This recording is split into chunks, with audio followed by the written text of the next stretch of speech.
Welcome to my channel పేదరాశి పెద్దమ్మ కథలు. ఈరోజు మనం తెలుసుకుపోయే కథ పుట్టినిల్లు ఉన్నా లేనట్టే. అనగనగనగా అది ఒక అందమైన పల్లెటూరు. దాని పేరు వెంకటాపురం. అందులో లక్ష్మయ్య, సావిత్రమ్మ కుటుంబం నివసిస్తూ ఉంది. లక్ష్మయ్య అదే గ్రామంలో చిన్న గవర్నమెంట్ ఉద్యోగం చేసుకుంటూ తన పిల్లల్ని పోషించుకుంటూ ఉన్నాడు. వారికి 3 సంతానం. అమ్మాయి దాత్రి, అబ్బాయి అఖిల్, ఆనందులు. చిన్నారి దాత్రి అంటే లక్ష్మయ్యకు చాలా ఇష్టం. కానీ సావిత్రమ్మకు మాత్రం కొడుకులంటేనే ప్రాణం. అలా కొన్ని సంవత్సరాలు గడిచిపోతాయి. పిల్లలు 3 పెరిగి పెద్దవాళ్ళవుతారు. ఇలా ఉండగా ఒకరోజు లక్ష్మయ్య సావిత్రమ్మతో ఇలా అంటాడు. ఏమో ఈ సావిత్రి, మన అమ్మాయికి ఒక మంచి సంబంధం చూసి పెళ్లి జరిగించాలి. అందుకు మన పూజారి గారితో సంప్రదించాలని అనుకుంటున్నాను. నువ్వేమంటావు అని అంటాడు.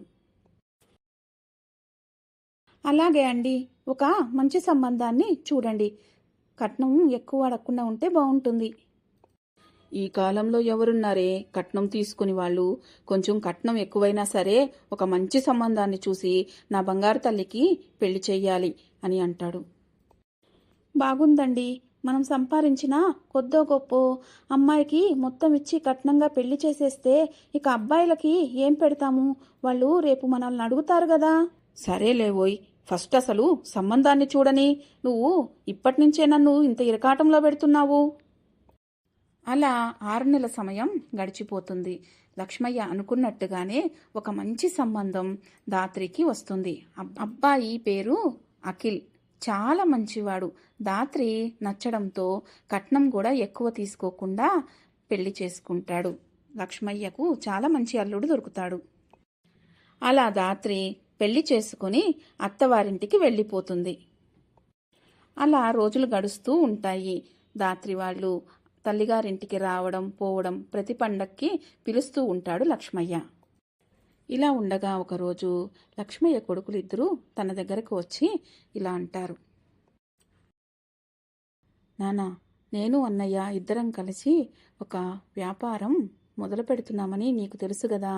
నువ్విచ్చిన డబ్బు సరిపోవట్లేదు నానా. మాకు ఇంకా 5 లక్షల రూపాయలు తక్కువ పడుతుంది నానా. ఎలాగైనా మీరే మాకు అడ్జస్ట్ చేయాలి. అమ్మో, ఇంకా 5 లక్షలా? ఆ 5 లక్షలు ఇప్పుడు నేను ఎక్కడి నుంచి తీసుకొని వచ్చి ఇద్దుండ్రా? నా దగ్గర లేవే అని అంటాడు. అలాగంటే ఎలాగండి? మనమే కదా పిల్లల్ని సెటిల్ చేయాల్సింది. మీరు రేపు ఎక్కడైనా అడిగి చూడండి. సరే, నా ప్రయత్నం నేను చేస్తాను అని అనుకుంటూ లక్ష్మయ్య బయటకు వెళ్ళిపోతాడు. అలా వారం రోజుల సమయం గడిచిపోతుంది. లక్ష్మయ్యకు ఎక్కడా డబ్బులు దొరకవు. అబ్బా, ఊరిలో చాలా మందిని డబ్బులు అడిగి చూశానురా. ఏ ఒక్కరూ వాళ్ళ దగ్గర లేవన్నారు. ఏం చేయాలో నాకు అర్థం కావటం లేదు. మీరేమనుకోనంటే నాదొక చిన్న సలహా. ఏంటంటే మన అమ్మాయి దాత్రిని అల్లుడు గారిని అడిగి చూద్దాము. ఆ మాత్రం అన్నదమ్ములకి సహాయం చెయ్యదా ఏంటి? అయినా మన పిల్లలు ఆ డబ్బుని త్వరలోనే తీర్చేస్తారు. ఒక్క మాట ఫోన్ చేసి అడిగి చూడండి. అమ్మో, అమ్మాయి అల్లుడు గారినా? సరే, ఒకసారి అడిగి చూస్తాను అని అంటూ ఫోన్ చేస్తాడు. హలో అమ్మా దాత్రి, బాగున్నావా? ఏం లేదమ్మా, ఒక చిన్న విషయం మాట్లాడదామని ఫోన్ చేశాను. అన్నయ్య వాళ్ళు కొత్తగా వ్యాపారాన్ని ప్రారంభిస్తారన్న సంగతి నీకు తెలుసు కదా. దానికి ఒక 5 లక్షల రూపాయలు తక్కువ పడుతున్నాయమ్మా.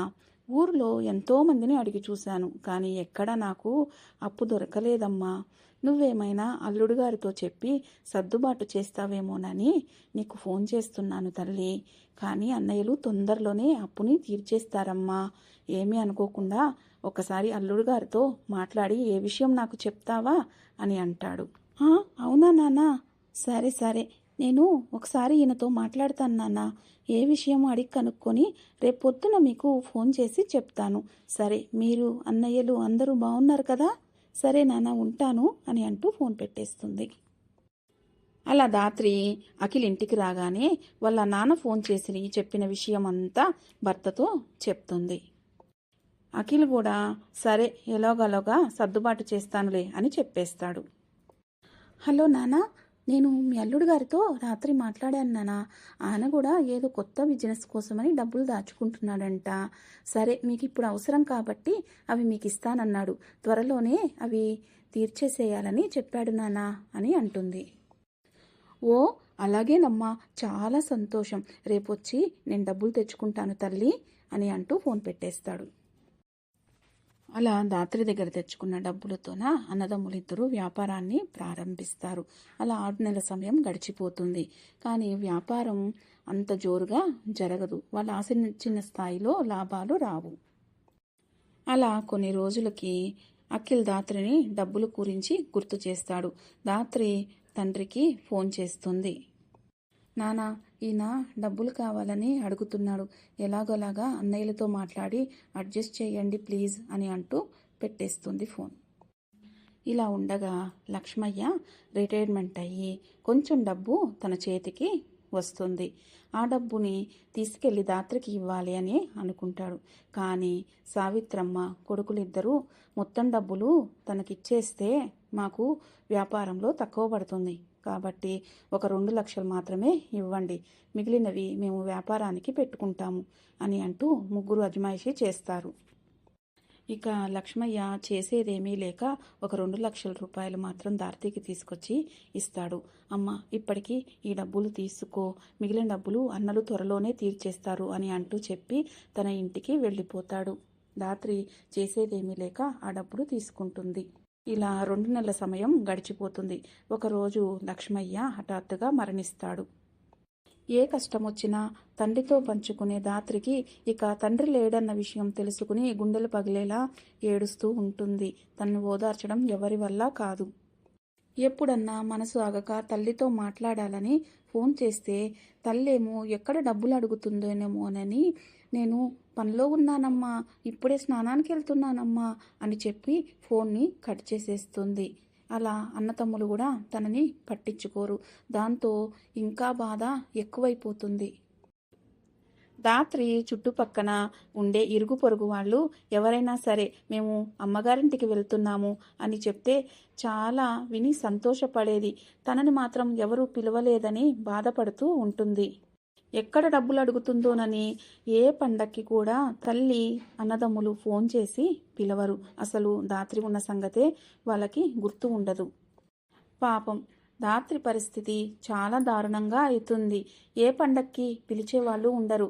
కుమిలి కుమిలి ఏడుస్తూ ఉంటుంది తండ్రిని తలుచుకుని. నాన్న, నువ్వుంటే నాకెంతో సహాయంగా ఉండేది నాన్న, నువ్వు లేక నన్నెవరు పట్టించుకునే వాళ్ళు లేరు నాన్న అని అంటూ ఏడుస్తూ ఉంటుంది. పాపం అలా దాత్రికి పుట్టిల్లు ఉన్నా డబ్బుల కోసమని దూరం పెడుతూ దాత్రిని ఎవ్వరూ పట్టించుకోరు. ఇలా ఎవరి జీవితాలన్నా జరుగుతూ ఉంటే ప్లీజ్ కామెంట్ చేయండి, లైక్ చేయండి. మా స్టోరీ నచ్చితే